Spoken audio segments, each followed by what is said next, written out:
Hello students, अस्सलाम वालेकुम, welcome back to my channel. मैं हूं इंजीनियर उस्मान खान और जो टॉपिक आज आपको पढ़ाऊंगा उसका नाम है स्पेसिफिक हीट कैपेसिटी। ये टॉपिक बहुत ही कॉन्सेप्चुअल है और साथ साथ बहुत ही इंटरेस्टिंग भी है। तो आपने बस एक छोटा सा काम करना है कि इस लेक्चर को पूरी तवज्जो के साथ ध्यान से एंड तक सुनना है। इसमें आपका जितने भी कॉन्सेप्ट्स है ना, वो ईच एंड एवरी कॉन्सेप्ट मैं आपके क्लियर कराऊंगा और साथ साथ इसके जितने भी फॉर योर इन्फॉर्मेशन और डू यू नो वाले साइड बॉक्सेस हैं वो सब के सब आपको क्लियर करवाऊंगा। इस टॉपिक के अंदर कोई ऐसा वर्ड नहीं होगा जिसका कॉन्सेप्ट मैं आपको क्लियर ना कराऊं। बुक का हर हर वर्ड, उसके पीछे क्या राज छुपा है, क्या कॉन्सेप्ट छुपा है, वो सब के सब मैं आपको क्लियर कराऊंगा। आपको इतना अच्छा समझ आएगा कि लेक्चर खत्म होते साथ ही आपको ये टॉपिक याद भी हो जाएगा और इतना जबरदस्त तरीके से आप इसको अंडरस्टैंड करने के काबिल होगे कि आप अपने दोस्तों को भी पढ़ा सकोगे। ठीक है, तो मेरा लेक्चर सुनने के बाद आपको कहीं और किसी और टीचर के पास जाकर समझने की जरूरत भी नहीं पड़ेगी। तो आपको बहुत ही बेहतरीन तरीके से समझाने लगूं मैं ये। तो बस आपने करना है ये, इसको सुनना है ध्यान से। अब मैं स्टार्ट करते हैं स्पेसिफिक हीट कैपेसिटी। लेकिन स्टार्टिंग वाली लाइन पढ़ने से पहले ना, मैं एक काम करूंगा, मैं जाऊंगा बुक की इन लाइंस की तरफ। यहां पर स्पेसिफिक हीट कैपेसिटी की प्रॉपर डेफिनेशन लिखी हुई है और साथ साथ इसका एसआई यूनिट भी लिखा हुआ है। अब हम इसकी डेफिनेशन समझ लेते हैं, उसके बाद हम देखेंगे बुक ने मजीद क्या बातें लिखी हैं और साथ साथ फिर इसका हम फॉर्मूला वगैरह जो कुछ लिखा हुआ है ना, इसमें सब ईच एंड एवरीथिंग हम कवर भी करेंगे। अब हम स्टार्ट करते हैं इस टॉपिक को और पहली बात हम पढ़ते हैं, यहाँ लिखा हुआ है स्पेसिफिक हीट कैपेसिटी। यहां पर आप देख रहे हो कि जो आपका कॉन्सेप्ट है वो जो है वो तीन लफ्जों के ऊपर डिपेंड कर रहा है, स्पेसिफिक हीट कैपेसिटी पे। अगर हम सिंपल ट्रांसलेशन करें, स्पेसिफिक कहते हैं मखसूस को, ठीक है, मखसूस को, और कैपेसिटी कहते हैं सलाहियत को। अब हम इसको प्रॉपर डिफाइन करते हैं। कहते हैं स्पेसिफिक हीट कैपेसिटी जो कि रिप्रेजेंट होती है सी से। कौन सा सी है? Small C. अगर आप मैथ्स को रिप्रेजेंट करते हो ना स्मॉल एम से, तो आपने स्पेसिफिक हीट कैपेसिटी को स्मॉल सी से रिप्रेजेंट कर देना है। Is the amount of heat, ये वो तादाद है हीट एनर्जी की जो कि चाहिए होती है to increase the temperature, temperature increase करने के लिए। अच्छा भाई, किसका टेम्परेचर इंक्रीज करना है? टेम्परेचर आपने इंक्रीज करना है 1 kg ऑफ अ सब्सटेंस का। आपके पास एक मटेरियल है या सब्सटेंस है जिसका वजन 1 kg है, जिसका मैस, इस तरह बोलो, जिसका मैस 1 kg है, और उसका आपने टेम्परेचर इंक्रीज करना है 1 डिग्री सेल्सियस या फिर 1 केल्विन। अभी तक हम जो बातें पढ़ के आए हैं ना, वो हमें ये समझा रही है कि स्पेसिफिक हीट कैपेसिटी हीट की वो तादाद है जो कि हमें चाहिए होती है कि अगर हम अपने सब्सटेंस का 1 kg, हमारा सब्सटेंस कितना है 1 kg, उसका टेम्परेचर इंक्रीज करें 1 डिग्री सेल्सियस या फिर 1 केल्विन। तो ये है स्पेसिफिक हीट कैपेसिटी। मैं फिर से रिपीट कर रहा हूं अपनी बात को। कहता है specific heat capacity heat energy की वो तादाद है जो कि हमें चाहिए होती है 1 kg सब्सटेंस का टेम्परेचर 1 डिग्री सेल्सियस इंक्रीज करने के लिए। ठीक होगी ये बात? अब ये आपको डेफिनेशन हो गई होगी क्लियर। अभी हम आगे देखते हैं, यहां पर जाकर डेफिनेशन खत्म हो रही है। आगे लिखा हुआ है SI unit of specific heat capacity is joule, J for joule, आगे पर केजी एंड पर केल्विन। ठीक है, ये जो केजी के ऊपर -1 लगा हुआ है उसको हम बोलते हैं पर। ठीक है, पर, -1 को बोलते हैं पर। तो ये पर केजी हो गया और पर केल्विन हो गया। एक मिनट के लिए रुक जाओ। अभी ये ऐसा यूनिट बना कैसी है, इसको अब हम डिटेल से डिस्कस करेंगे कि कैसे बने। अभी के लिए आपने जस्ट डेफिनेशन समझ लिया। डेफिनेशन मैं फिर रिपीट कर रहा हूं। आपने कहना है कि specific heat capacity heat energy की वो तादाद है जो कि हमें चाहिए होती है हमारा सब्सटेंस जो कि 1 kg है उसका टेम्परेचर 1 डिग्री सेल्सियस इंक्रीज करने के लिए। 1 kg सब्सटेंस का टेम्परेचर अगर आप 1 डिग्री सेल्सियस इंक्रीज करना चाहते हो तो जितनी आपको हीट एनर्जी चाहिए उसको हम बोलते हैं स्पेसिफिक हीट कैपेसिटी, और वो रिप्रेजेंट होती है स्मॉल सी से। ठीक होगी ये बात। अब हम चलते हैं बुक की जो टॉपिक की स्टार्टिंग वाली लाइंस है इनकी तरफ। फिर हम देखेंगे कि आगे स्टेप बाय स्टेप चलेंगे और देखेंगे कि इसमें से क्या क्या अहम बातें हैं और स्पेसिफिक हीट कैपेसिटी को हम मजीद किस तरह रिलेट कर सकते हैं अपनी डेफिनेशन के साथ। कहता है the energy required to heat a material, एक मटेरियल है उसको हमने हीट अप करना है। ठीक है, उसके लिए जो हमें एनर्जी चाहिए वो डिपेंड करती है 3 फैक्टर्स के ऊपर। ठीक है, यानी कि आप कह सकते हो कि आपकी जो हीट एनर्जी है जो कि आपको चाहिए एक मटेरियल को हीट अप करने के लिए, ठीक है, एनर्जी जो आपको चाहिए एक मटेरियल को हीट अप करने के लिए वो डिपेंड करती है 3 फैक्टर्स पे। तो हम कहेंगे जो हमारी हीट एनर्जी है जिसको हम क्यू से रिप्रेजेंट करते हैं वो बराबर है मैस ऑफ अ सब्सटेंस के। आपने किसी सब्सटेंस को हीट अप करना है ना, तो उसका वजन कितना है भाई वो तो बताओ। तो वो मैस ऑफ सब्सटेंस है, तो हम कहेंगे Q is equal to M. आगे चेंज ऑफ टेम्परेचर, टेम्परेचर को रिप्रेजेंट करते हैं हम टी से, और चेंज इन टेम्परेचर को हम करते हैं रिप्रेजेंट डेल्टा से। तो ये डेल्टा हमेशा यूज ही फिजिक्स और केमिस्ट्री में इसलिए होता है कि आप चेंज रिप्रेजेंट कर सको। टेम्परेचर में चेंज कितना आ रहा है, पहले आपका टेम्परेचर लेट से 10 डिग्री सेल्सियस था, आपने टेम्परेचर बढ़ा दिया है तो फिर आपका टेम्परेचर हो गया 11 डिग्री सेल्सियस। ठीक है, अब जो पहला इनिशियल टेम्परेचर था, हम थर्मल एक्सपेंशन इन सॉलिड्स के अंदर पढ़ के आए हैं, तो इनिशियल टेम्परेचर टी नॉट से रिप्रेजेंट होता है, और जो बाद वाला टेम्परेचर होता है जिसको हमने इंक्रीज किया होता है वो होता है सिंपल टी से। आप कह सकते हो कि डेल्टा टी जो है वो बराबर है टी माइनस टी नॉट। तो ये जो डेल्टा टी है ना वो है चेंज इन टेम्परेचर। तो हम लगा देंगे कि हमारी टोटल जो हीट है क्यू वो डिपेंड करती है मास ऑफ अ सब्सटेंस पे, point number 1। Point number 2 delta T पे। और तीसरी चीज देखो, नेचर ऑफ अ मटेरियल, यानी कि आप किस मटेरियल को हीट अप कर रहे हो भाई, वो मटेरियल पर भी डिपेंड करती है हमारी हीट, कि हम किस मटेरियल को हीट अप कर रहे हैं। तो हम कहेंगे हमारी जो क्यू यानी कि हीट एनर्जी है वो डिपेंड कर रही है मास ऑफ अ सब्सटेंस पे, चेंज इन टेम्परेचर पे, और नेचर ऑफ मटेरियल जिसको हम सी से प्रेजेंट करेंगे। और यही जो सी है ना, यही तो असल में स्पेसिफिक हीट कैपेसिटी है। तो हम कह सकते हैं कि हर मटेरियल की अपनी अपनी सी की वैल्यू होती है, यानी कि हर मटेरियल की अपनी स्पेसिफिक हीट कैपेसिटी होती है। इसको और आसान करते हैं, हम ये कह सकते हैं हर मटेरियल की अपनी अपनी सलाहियत होती है कि वो कितनी हीट अपने अंदर एब्जॉर्ब करेगा और फिर जाके अपना टेम्परेचर जो है उसको वो इंक्रीज करेगा 1 डिग्री सेल्सियस या फिर 1 केल्विन। हो रही है बात क्लियर? होप सो यहां तक बात क्लियर हो गई होगी। और हमने इन तीन फैक्टर्स को मद्देनजर रखते हुए अपना क्यू का फॉर्मूला भी बना लिया। क्यू हमारे पास क्या है? हीट एनर्जी है, वो डिपेंड कर रही है मास ऑफ सब्सटेंस पे, चेंज इन टेम्परेचर पे और स्पेसिफिक हीट कैपेसिटी पर। और ये स्पेसिफिक हीट कैपेसिटी सी जो है इसको अब हम अभी तक काफी हद तक समझ के आ चुके हैं। मजीद बातें क्लियर होंगी, टेंशन नहीं लेनी है आपने। अब नेचर ऑफ मटेरियल के बारे में कुछ मजीद ये बातें इरशाद फरमा रहा है, तो इसको भी देख लेते हैं। कहते हैं कि some substances absorb heat more easily. अब कुछ सब्सटेंस ऐसे होते हैं जो कि हीट को आसानी से अपने अंदर एब्जॉर्ब कर लेते हैं एज कंपेयर टू अदर्स, दूसरों के मुकाबले में। फॉर एग्जाम्पल, मिसाल देखो, हीटिंग 1 kg ऑफ वाटर, अगर हमारे पास 1 kg पानी है, वाटर है, ठीक है, इसको अब हम कंपेयर कर रहे हैं किसके साथ? 1 kg ऑफ अल्कोहल के साथ। तो हम लिख लेते हैं यहाँ पर 1 kg ऑफ अल्कोहल। कहना ये चाह रहा है कि for example heating 1 kg of water bye 1 degree Celsius, अगर आपके पास 1 किलो पानी है ना और उसका आपने टेम्परेचर 1 डिग्री सेल्सियस इंक्रीज करना है, इसको ज्यादा एनर्जी चाहिए होगी as compare to 1 kg of alcohol. अब आप बात को समझो, हमने कहा था स्पेसिफिक हीट कैपेसिटी ये होती है कि हमारे पास 1 kg का सब्सटेंस है, ठीक है, सब्सटेंस सॉलिड भी हो सकता है, लिक्विड भी हो सकता है, उसका हमने टेम्परेचर इंक्रीज करना है 1 डिग्री सेल्सियस, बिल्कुल ठीक है। और ये करने के लिए हमें कितनी हीट एनर्जी चाहिए, वो होती है हमारे पास स्पेसिफिक हीट कैपेसिटी। अब यहां पर ये कहना चाह रहा है कि हर मटेरियल की अपनी अपनी स्पेसिफिक हीट कैपेसिटी होती है, यानी कि हर मटेरियल अपने हिसाब से एनर्जी को एब्जॉर्ब करता है और उस हिसाब से अपना टेम्परेचर इंक्रीज करता है। तो बुक की जो 3 लाइनें हैं ना, ये हमें ये बता रही हैं, ये 2 लाइनें जो हैं वो हमें ये बता रही हैं कि अगर आप कंपेयर करोगे 1 kg पानी को 1 kg अल्कोहल के साथ, और आपका काम यही है कि आपने 1 डिग्री सेल्सियस टेम्परेचर ही इंक्रीज करना है, तो पानी ज्यादा हीट एनर्जी अपने अंदर एब्जॉर्ब करेगा एज कंपेयर टू अल्कोहल।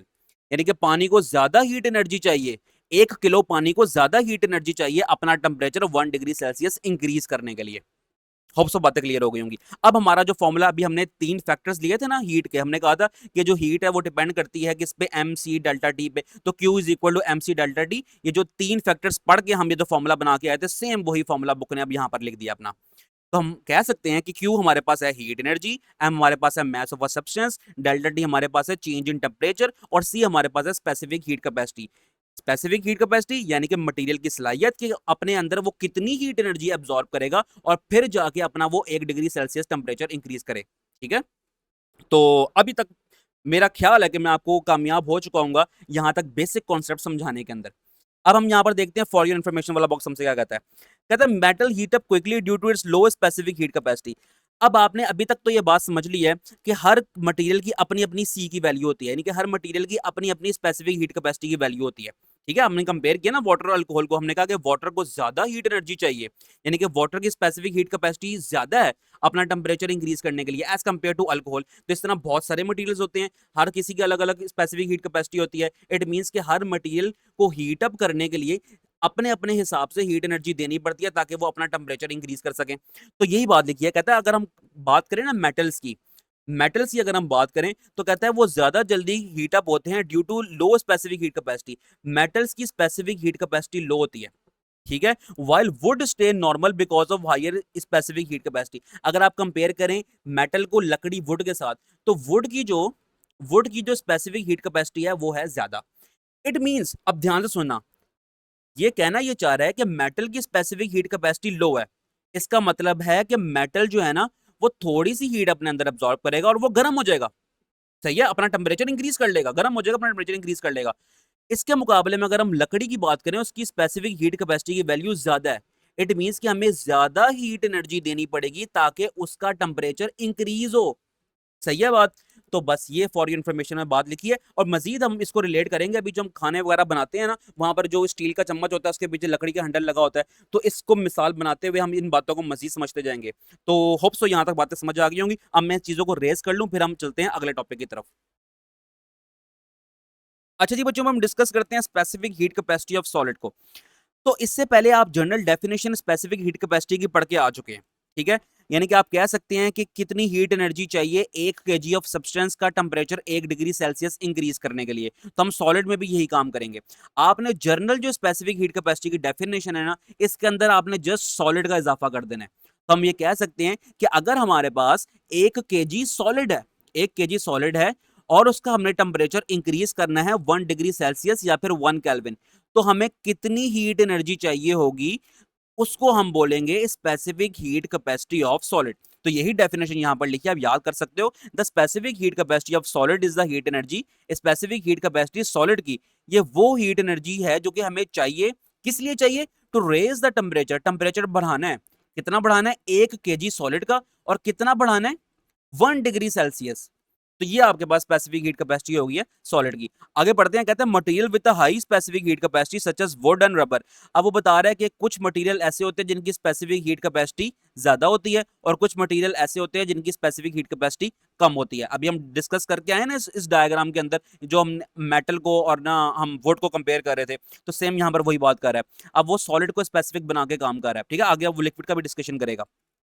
कहता है कुछ मटेरियल ऐसे होते हैं इनकी स्पेसिफिक हीट कैपेसिटी बहुत ज्यादा होती है, जैसे कि लकड़ी हो गई और रबर हो गया, require more heat to increase their temperature. देखो अभी तक आप ये कॉन्सेप्ट समझ के आ चुके हो कि जो मटेरियल जिनकी स्पेसिफिक हीट कैपेसिटी ज्यादा है, उनको ज्यादा अमाउंट में हीट एनर्जी चाहिए ताकि वो अपना टेम्परेचर इंक्रीज कर सके। ठीक है, कॉन्सेप्ट समझ आ गया ना। तो अब यहां पर यही बात कर रहा है, कहता है making them useful in applications. अब ये जो हाई सी वैल्यू होती है ना, ऐसे मटेरियल जिनकी स्पेसिफिक हीट कैपेसिटी की वैल्यू ज्यादा होती है, तो वो कहाँ काम आते हैं? वो आते हैं कुकिंग यूटेंसिल्स में, खाने के बर्तनों में, एंड थर्मल इंसुलेशन में।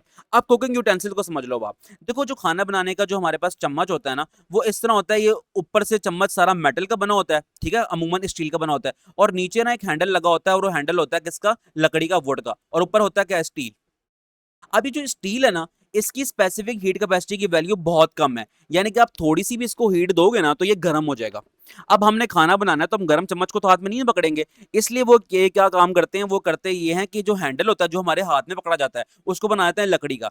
अब लकड़ी की जो स्पेसिफिक हीट कैपेसिटी की वैल्यू है ना, बहुत ज्यादा है। यानी कि वो बहुत ज्यादा अमाउंट में अपने अंदर हीट एनर्जी एब्जॉर्ब करेगा, फिर जाके उसका कोई टेम्परेचर इंक्रीज होगा।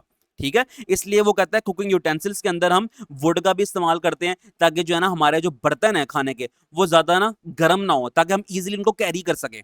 ठीक होगी बात। आगे कहते हैं थर्मल इंसुलेशन में। अब थर्मल इंसुलेशन को आप इस तरह समझो कि देखो हमारे जो घर हैं वो बनते हैं किससे? ब्रिक्स से बनते हैं, सीमेंट से बनते हैं, और खास तौर पे हमारे घरों की जो छतें हैं उसके ऊपर हम कराते हैं ना, सीलिंग कराते हैं। अब वो सीलिंग का जो मटेरियल होता है ना, वो होता है प्लास्टर ऑफ पेरिस। उसकी भी स्पेसिफिक हीट कैपेसिटी की वैल्यू है ना, बहुत हाई होती है, जिसकी बिना पर जो बाहर सनलाइट, सूरज की वजह से जो हमारे घर में हीट आ रही है ना, तो वो अंदर हमारे घरों के अंदर हीट आने से ना उस चीज को वो रोकता है। तो हम घरों के जो मटेरियल है, हम घरों का मटेरियल भी हम इसीलिए ब्रिक्स को, सीमेंट को, सीलिंग के जो मटेरियल प्लास्टर ऑफ पेरिस, इसको इसीलिए इस्तेमाल करते हैं ताकि हमारे घर जो है ना वो ज्यादा गर्म ना हो सके। तो ये जितने भी मटेरियल्स के मैंने नाम लिए हैं, ये सारे के सारे क्या हैं? इन सब की स्पेसिफिक हीट कैपेसिटी की वैल्यू बहुत ज्यादा है, यानी कि बहुत ज्यादा एनर्जी अपने अंदर स्टोर करेंगे, फिर जाके टेम्परेचर अपना इंक्रीज करेंगे। अगर इन्होंने अपना टेम्परेचर इंक्रीज जल्दी कर लिया तो हमारे घर भी बहुत जल्दी गर्म हो जाएंगे। तो अब आप देख सकते हो आपके घरों का जो टेम्परेचर होता है वो नॉर्मल होता है, जैसे आप घर से बाहर निकलते हो तो आपको बहुत ज्यादा गर्मी फील हो रही होती है। ठीक है, तो घरों का टेम्परेचर नॉर्मल इसी वजह से है कि हमने वहां पर अपना घर बनाने में हमने ऐसा मटेरियल इस्तेमाल किया है जिनकी स्पेसिफिक हीट कैपेसिटी की वैल्यू बहुत ज्यादा हाई है। ऑन दी अदर हैंड, अब इसके मुकाबले में देख लेते हैं। On the other hand metals like steel, अभी मैंने बात की थी ना चम्मच जो कि ऊपर वाला हिस्सा बनता है स्टील का, मेटल्स जैसे कि स्टील हो गए, कॉपर हो गए, खाने के बर्तन बनते हैं ऐसे, ठीक है, जो पतीले होते हैं हमारे खाने के, वो अमूमन मेटल के होते हैं, स्टील के होते हैं, कॉपर के होते हैं। Have low specific heat capacity, इनकी स्पेसिफिक हीट कैपेसिटी की वैल्यू बहुत लो होती है। अच्छा, अब लो होने का फायदा क्या है? They heat up and cool down quickly, जो कि ये जल्दी हीट अप भी हो जाते हैं और जल्दी कूल डाउन भी हो जाते हैं। अब देखो, अब खाना जिसमें बनाते हैं हम, वो इस्तेमाल करते हैं अमूमन कॉपर का बर्तन या फिर स्टील का बर्तन, तो फौरन गर्म हो जाता है, और उसका गर्म होने की बिना पर हमारा जो अंदर खाना है ना वो जल्दी पक जाता है। सही है। अब यहाँ पर इसने एक नई बात कर दी है, उसको सुनना है बहुत ध्यान से।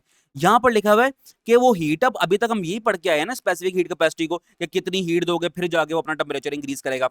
यहां पर कहता है कि यहां पर कूल डाउन क्विकली का लफ्ज भी उसने इस्तेमाल किया है। इट मीन्स कि ऐसे मटेरियल जिनकी स्पेसिफिक हीट कैपेसिटी की वैल्यू ज्यादा है, यानी कि जिनको हमें ज्यादा एनर्जी देनी पड़ती है ताकि वो अपना टेम्परेचर इंक्रीज करें, इसका अगर हम ऑपोजिट कर लेंगे तो जितनी ज्यादा उसको हीट एनर्जी देनी पड़ती है ना कि अपना टेम्परेचर इंक्रीज करे, उतने ही देर से वो अपनी हीट एनर्जी बाहर को लूज करता है ताकि वो ठंडा हो जाए।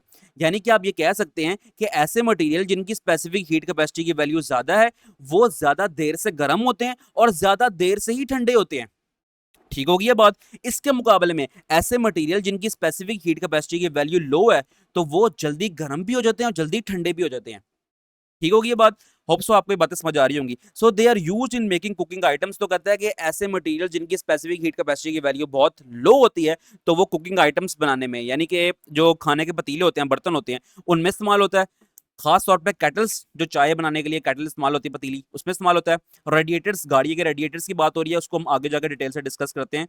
और इसके अलावा हीट इंजन्स, ये जो हमारी इंडस्ट्रीज के अंदर जो इंजन्स लगे होते हैं, हीट इंजन्स, तो वहां पर भी हम ऐसे मटेरियल का इस्तेमाल करते हैं जिनकी स्पेसिफिक हीट कैपेसिटी की वैल्यू लो हो, ताकि जब हमें इंजन्स का इस्तेमाल करना है, उनकी हीट चाहिए, तो फिर आप उसको जल्दी हीट अप भी करने के काबिल हो जाओ, और आपने फौरन उसको कूल करना है तो फौरन जल्दी से वो कूल भी हो जाए। तो इसके साथ साथ हमने ना ये specific heat capacity of solid को समझ लिया है। अब हम चलते हैं अगले टॉपिक की तरफ जिसका नाम है specific heat capacity of liquid. जिस तरह आपको याद होगा ना, हमने पढ़ा था थर्मल एक्सपेंशन का टॉपिक, वहां पर हमने थर्मल एक्सपेंशन ऑफ सॉलिड भी पढ़ा है, थर्मल एक्सपेंशन ऑफ लिक्विड भी पढ़ा है। तो यहाँ पर भी वही काम हो रहा है, specific heat capacity of solid, और अब बारी है specific heat capacity of liquid की। The specific heat capacity of liquid is the amount of heat. वही पुरानी डेफिनेशन है, सारी जनरल डेफिनेशन याद करोगे आप, सॉलिड की याद करोगे, जहां पर आपने सॉलिड लगाया था वहां पर आप लिक्विड लगा दो बस। ठीक है, तो अब आसान लफ्जों में समझते हैं। कहते हैं the specific heat capacity of a liquid is the amount of heat energy needed to raise the temperature of 1 kg of liquid by 1 degree Celsius और 1 केल्विन। क्या समझ आई है? आसान लफ्जों में हम कर लेते हैं। हम ये कह रहे हैं कि अगर हमारे पास पानी है, पानी छोड़ दो आप, जनरल लिक्विड की बात करो, लिक्विड किसी भी तरह का हो सकता है, पानी तो एक टाइप है ना लिक्विड की। तो हम ये कह सकते हैं अगर हमारे पास लिक्विड है जिसका वजन 1 kg है, जिसका मैस 1 kg है, और उसका हमने टेम्परेचर इंक्रीज करना है 1 डिग्री सेल्सियस या फिर 1 केल्विन, तो ये करने के लिए हमें जितनी अमाउंट ऑफ हीट एनर्जी चाहिए ना, उसको हम बोल रहे हैं specific heat capacity of liquid. कहता है different liquids have different specific heat capacity. अभी अभी हम बिल्कुल लेक्चर के स्टार्ट में पढ़ के आए हैं बात, जब हमने वाटर को अल्कोहल से कंपेयर किया था, तो वो यही बात यहाँ पर दोबारा कर रहा है। कहता है डिफरेंट लिक्विड्स, मुख्तलिफ लिक्विड्स की अलग अलग स्पेसिफिक हीट कैपेसिटी होती है। इट मीन्स हम ये कह सकते हैं कि कोई लिक्विड जल्दी गर्म हो जाता है और कोई लिक्विड देर से गर्म होता है। अगर हम सेम अमाउंट ऑफ हीट भी दे रहे हैं दोनों को, फिर भी based on their molecular structure, अच्छा वो डिपेंड करता है उनके मॉलिक्यूलर स्ट्रक्चर पे, and ability to store heat, और इस सलाहियत पे कि वो कितनी हीट अपने अंदर अब्सॉर्ब कर पा रहे हैं।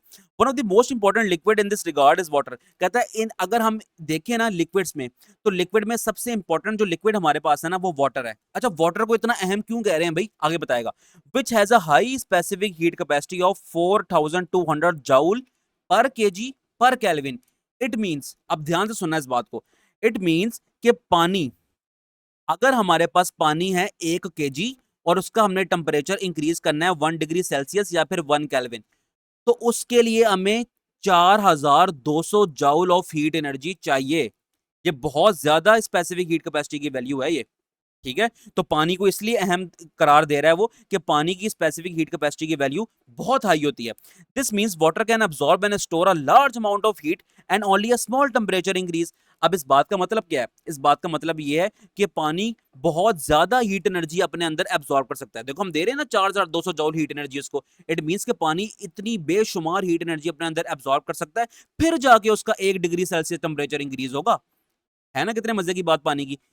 आगे चलते हैं। बिकॉज ऑफ दिस प्रॉपर्टी, इसी खसूसियत की बिना पर water is widely use in cooling system, heating system and as a natural temperature stabiliser.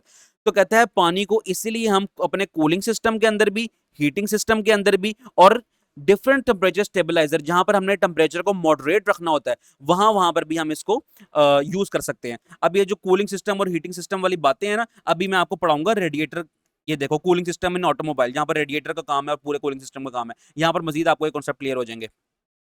अच्छा जी, आई कहता है on the other hands other liquid such as alcohol and mercury have low specific heat capacities. अब वो कहता है mercury और alcohol को अगर आप वाटर से कंपेयर कर रहे हो ना तो इनकी स्पेसिफिक हीट कैपेसिटी की वैल्यू बहुत लो है। इट मींस कि ये बहुत थोड़ी सी हीट ही लेंगे अपने अंदर और गर्म हो जाएंगे।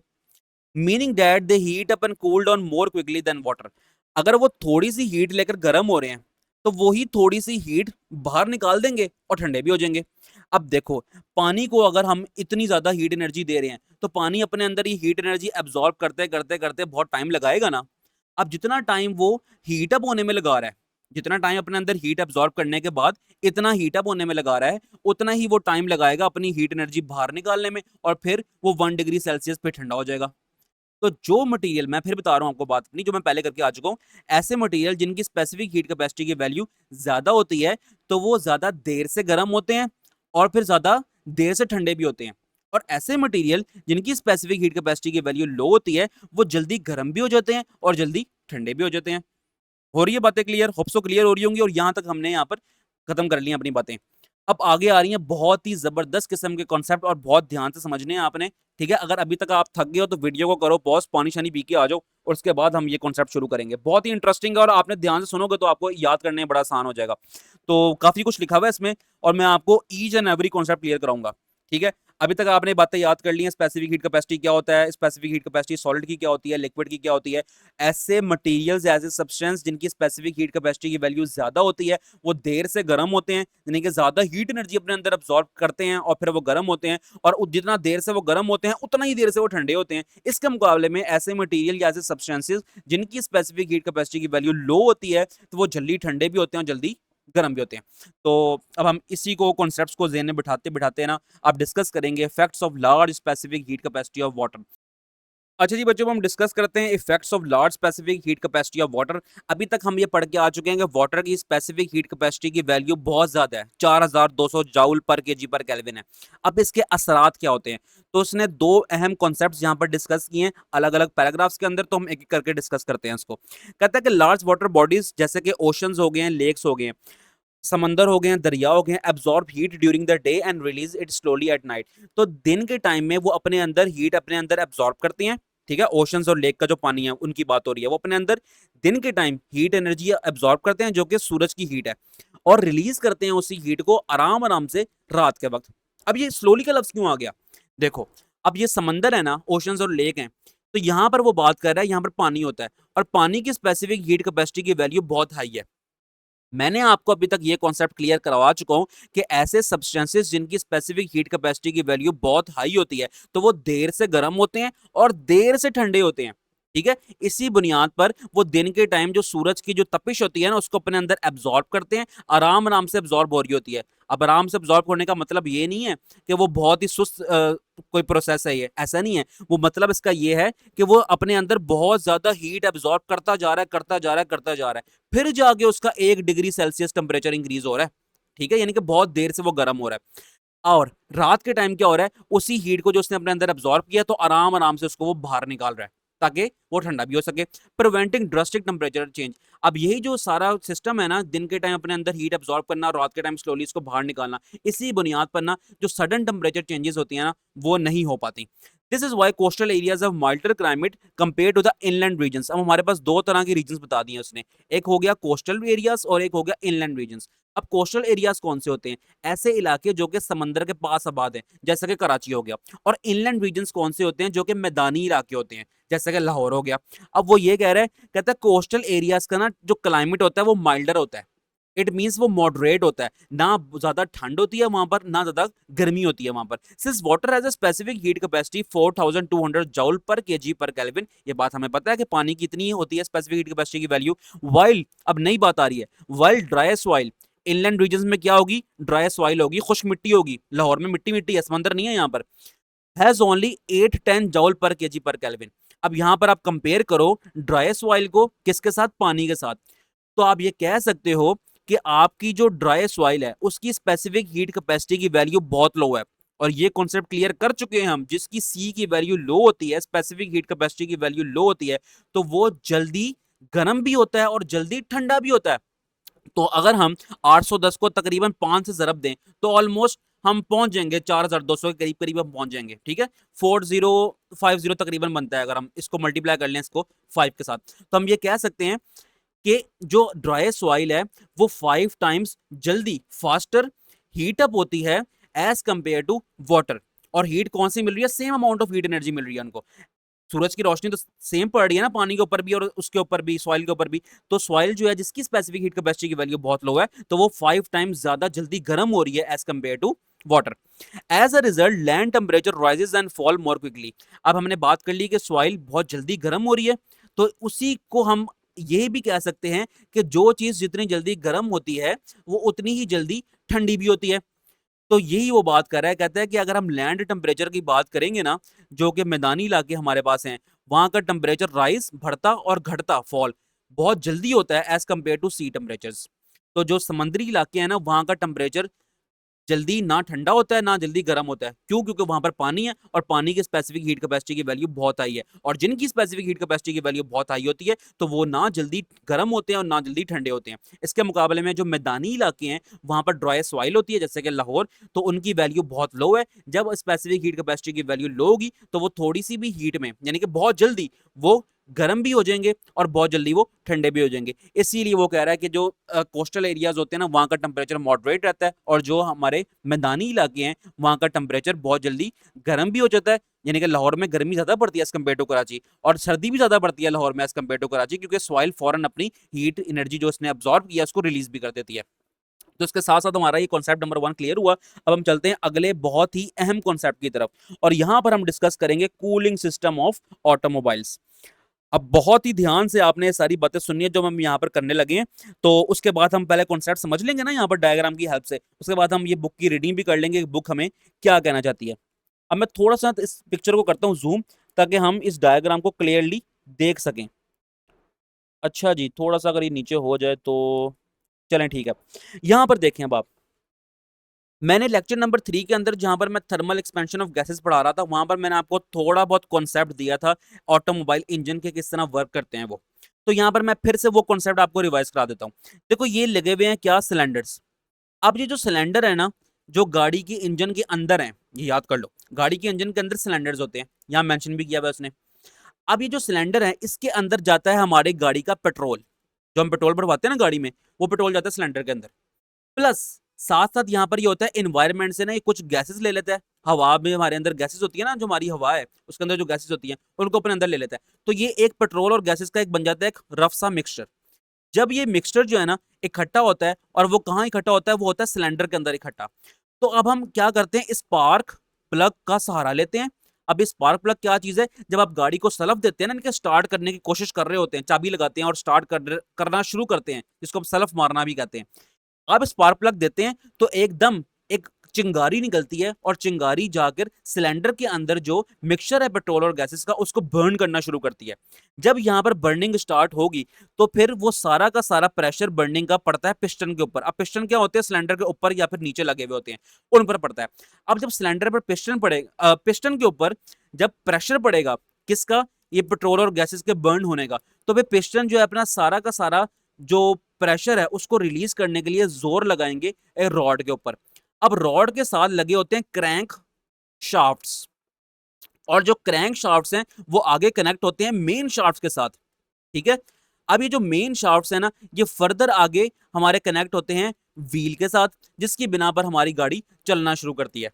प्रोसेस समझ आ गया? सिलेंडर के अंदर पेट्रोल ने बर्न होना है, और वो जितना उसके अंदर हीट जनरेट होती है वो सारा का सारा अपना प्रेशर लगाती है पिस्टन के ऊपर, पिस्टन फर्दर अपना प्रेशर लगाता है रॉड के ऊपर, रॉड लगाता है क्रैंक शाफ्ट पे, क्रैंक शाफ्ट लगाता है मेन शाफ्ट पे, और मेन शाफ्ट लगाता है व्हील के ऊपर, जिसकी बिना पर हमारी गाड़ी चलती है। अच्छा, ये तो हो गई गाड़ी की वर्किंग।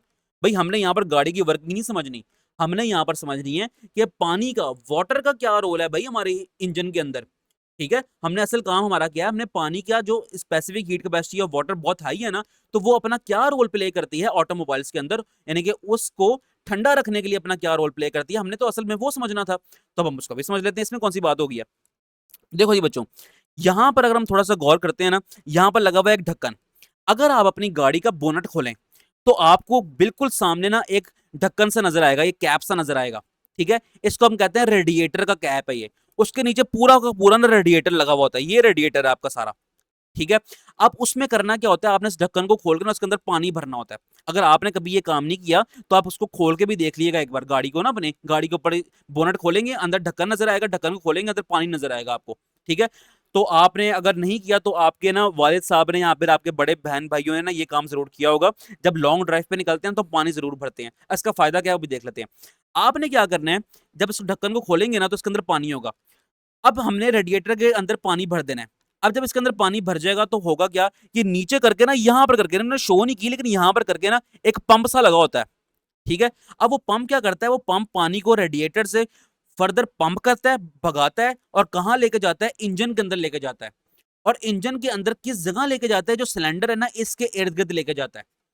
अब जब पंप ने पानी ट्रांसफर कर दिया सिलेंडर्स के आसपास, अब हमने पढ़ के आए हैं कि सिलेंडर के अंदर क्या होती है, बर्निंग होती है, यानी कि सिलेंडर जो है हमारा बहुत गर्म है। अब सिलेंडर को हीट से बचाने के लिए हम इसके इर्द गिर्द पानी को सर्कुलेट करवाते हैं। अब जब पानी इसके इर्द गिर्द सर्कुलेट होगा तो पानी क्या करेगा, सिलेंडर जो कि बने होते हैं किसी मेटल के, अब वो मेटल के बने हुए सिलेंडर, मेटल की चूंकि स्पेसिफिक हीट कैपेसिटी की वैल्यू बहुत लो है इसलिए वो बहुत जल्दी गर्म हो रहे हैं।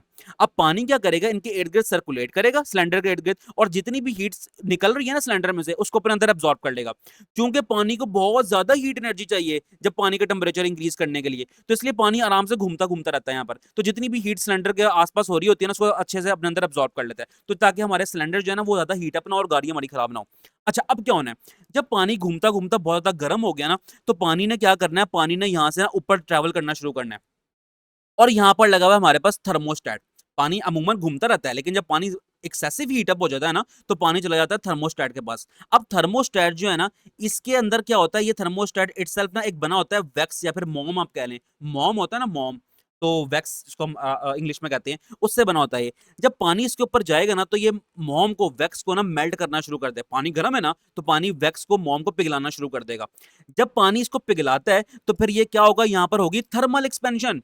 ठीक है। किसी भी चीज को जब हीट मिलती है तो वो क्या करता है, पढ़ के आ चुके हैं सर हम लेक्चर नंबर 1 2 3 के अंदर, वो एक्सपैंड करता है।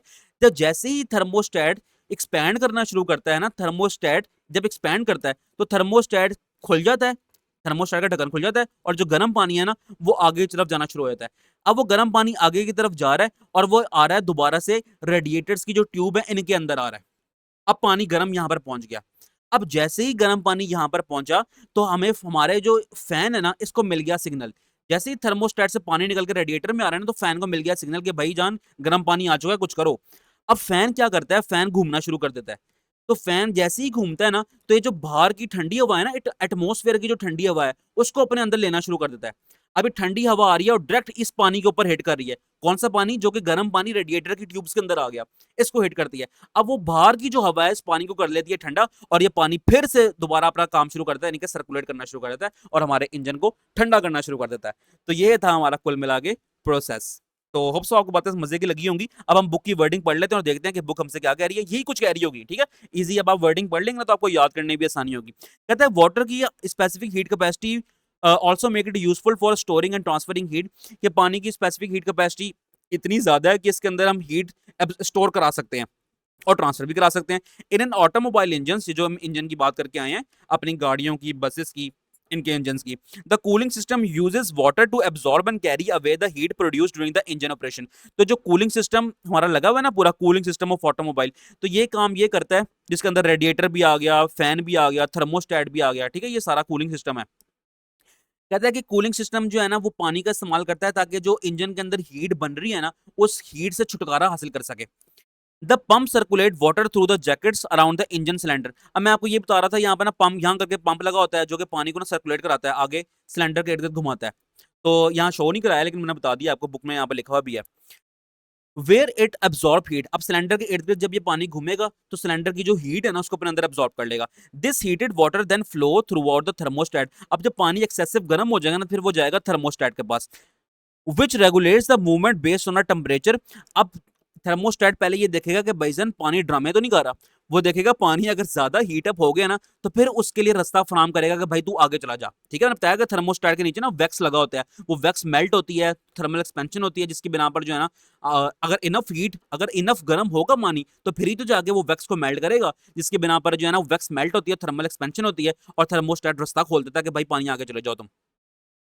The thermostat open allowing it to enter the radiator. अब थर्मोस्टेट यही काम कर रहा है कि पानी को यहां से ट्रांसफर करा के, मैं मिटाता हूं, दोबारा लिखता हूं यहाँ पर, थर्मोस्टेट यही काम कर रहा है कि पानी को यहां से चला चला के दोबारा रेडिएटर के अंदर ले आता है। ये सारा हिस्सा जो है ना वो रेडिएटर का हिस्सा है, ये रेडिएटर है।